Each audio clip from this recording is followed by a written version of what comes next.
Bonjour à toutes, bonjour à tous. Alors, on va continuer la série sur l'énergie, sur les relations, sur la communication. Donc, grâce aux épisodes précédents, vous avez fait du tri dans vos relations, vous avez appris à poser vos limites. Mais maintenant, on va voir comment attirer des relations qui vous nourrissent vraiment. Parce que couper les liens toxiques, c'est une chose, mais créer des liens sains, c'est encore mieux. Donc dans cet épisode, on va voir comment élever notre énergie pour attirer des connexions qui nous respectent, qui nous élèvent et qui nous remplissent d'amour. Donc préparez-vous à ouvrir votre cœur et à recevoir des relations qui vous ressemblent. Alors tout d'abord, on va poser les bases. Qu'est-ce que c'est qu'une relation équilibrée ? Une relation saine, c'est une relation qui nous nourrit et non pas qui nous vide. Et donc, on va essayer de voir à quoi ça ressemble concrètement. Pour moi, les caractéristiques d'une relation équilibrée, c'est le respect mutuel. Donc, ça veut dire qu'on s'écoute l'un l'autre et on écoute l'autre sans le juger. C'est échanger de façon réciproque. Donc, on donne et on reçoit à parts égales. C'est une communication fluide, en essayant de ne pas avoir de jeu de pouvoir, mais juste de l'authenticité. C'est de la bienveillance, donc on se soutient sans critiquer. Et c'est de la liberté aussi, parce que on peut être soi-même sans la crainte d'être rejeté. La question à se poser, c'est est-ce que les relations autour de moi remplissent ces critères ? Donc le respect mutuel, l'échange réciproque, la communication fluide, la bienveillance et la liberté. Si l'autre m'écoute sans me juger, s'il me donne à part égale de ce que je lui donne, s'il n'y a pas de jeu de pouvoir, si c'est authentique, si on peut se soutenir sans se critiquer, et si on peut être soi-même sans avoir peur que l'autre nous rejette, on peut estimer que la relation que l'on a avec cette personne, elle est équilibrée.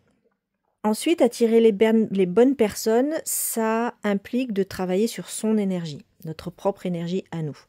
Parce que l'énergie que nous émettons, elle attire les relations qui nous entourent. Donc si on vibre sur la peur, on attire des relations déséquilibrées.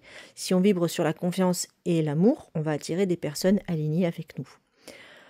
Donc après, ça va être comment on va faire ? Ça va être de se libérer des schémas toxiques.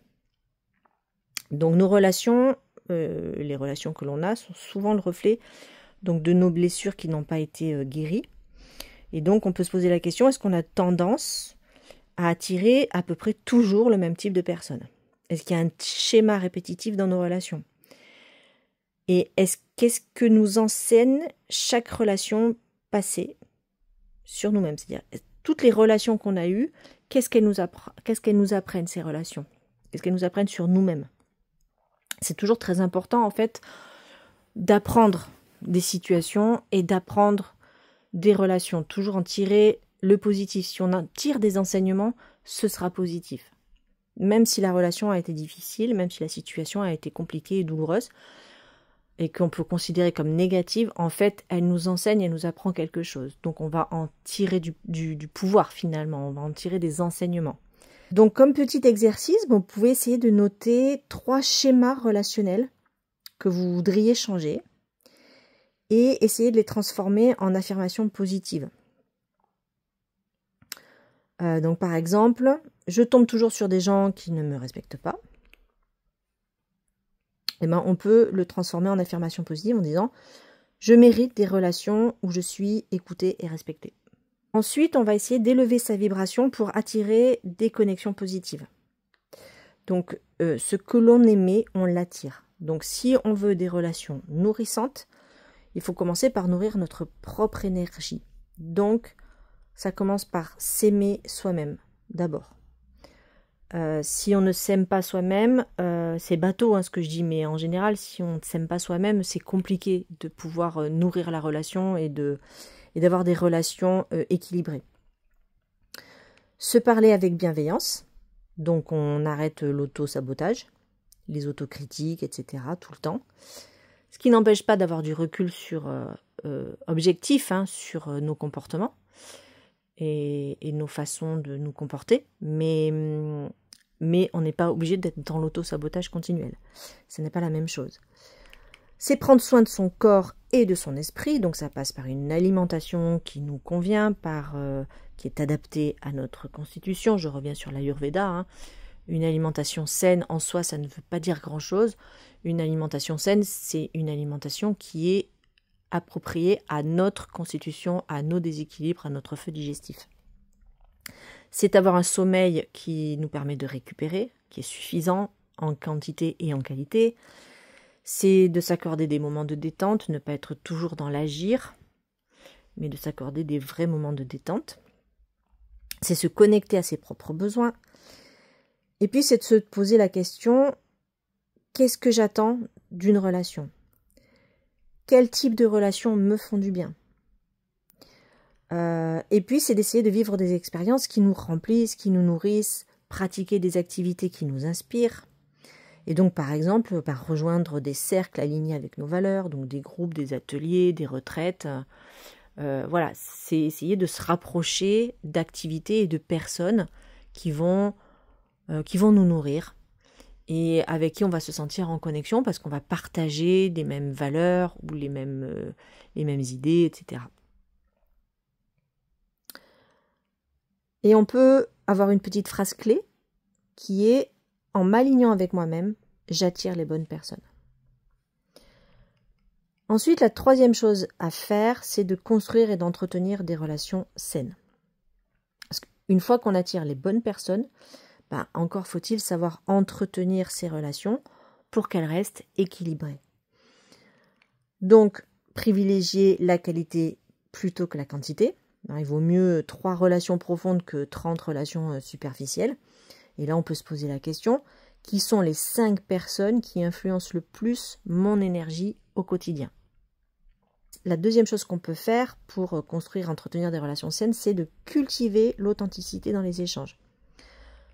Donc, essayer d'être soi-même et observer qui reste dans notre vie une fois qu'on a été vraiment soi-même. C'est pouvoir exprimer ses pensées et ses émotions, j'allais dire sans filtre, mais c'est un petit peu ça. Bon, bien sûr, il faut quand même faire un minimum, évidemment, attention à ce qu'on dit. Évidemment, on ne peut pas être tout le temps sans filtre si ça risque de blesser les autres, mais quand même, voilà, c'est-à-dire pas tout le temps se censurer en tout cas. Voilà. Ne pas chercher à plaire à tout prix et accepter aussi les imperfections des autres, évidemment. Parce que si on demande de la tolérance, que les autres nous acceptent finalement tels que nous sommes avec toutes nos facettes, il faut aussi accepter toutes les facettes des autres, accepter les imperfections des autres. Ça c'est important. Troisième chose à faire pour construire et entretenir des relations saines, c'est d'apprendre à poser des limites dès le début d'une relation. Parce que, en fait, une relation saine, c'est celle qui va respecter nos besoins et nos limites. Donc, il ne faut pas avoir peur de dire non, parce que quand on dit non à l'autre, c'est pouvoir se dire oui à soi-même. C'est de clarifier, essayer de clarifier ce qui est acceptable et ce qui ne l'est pas dans cette relation. C'est ne plus tolérer ce qui ne nous convient pas. Et donc, on peut avoir des petites phrases clés. Donc, par exemple, écoute, je ressens le besoin d'espace et j'espère que tu comprends. Ça peut être de dire à l'autre, écoute, j'apprécie beaucoup notre relation, mais je ne peux pas être disponible pour toi tout le temps. Donc là, voilà, on respecte notre espace, on respecte notre temps, on respecte nos limites. Et ça ne veut pas dire qu'on rejette l'autre, mais juste on pose des limites et on pose un cadre. Quatrième chose, c'est de nourrir les relations avec de l'énergie positive. Parce qu'une relation saine, c'est comme une plante, ça s'entretient. Petite phrase bateau là aussi, mais je trouve qu'elle est très parlante. Donc, entretenir une relation, c'est prendre des nouvelles sans forcément attendre que l'autre ait un problème. Voilà. C'est apporter du soutien, mais sans se sacrifier. C'est créer des moments de partage authentiques. Et d'ailleurs, j'ai fait un podcast sur entretenir, nourrir une relation. Donc, si ça vous intéresse, vous pourrez aller voir ce podcast. Je vous mettrai la référence dans la barre de description, mais vous le retrouverez facilement, même sans avoir cette référence. Donc, en conclusion, on peut dire que attirer et construire des relations saines, c'est avant tout un travail sur soi. En apprenant à nous connaître, à essayer de comprendre, de voir ce qui nous nourrit, ce qui draine notre énergie, ce qui la nourrit, en se demandant quelles sont mes limites. Voilà. Et donc, une fois qu'on a fait ce petit travail sur soi, de qu'est-ce que j'accepte, qu'est-ce que je tolère, qu'est-ce que je suis prêt à faire aussi pour nourrir la relation, hein, parce qu'il ne faut pas toujours attendre que ce soit l'autre qui nourrisse la relation, il faut essayer de la nourrir soi-même. Donc c'est un travail sur soi avant tout, et puis donc apprendre à se respecter, à s'aimer, à poser les limites. Du coup, si on apprend à faire ça, finalement on va naturellement attirer des personnes qui vont vibrer sur la même fréquence que soi.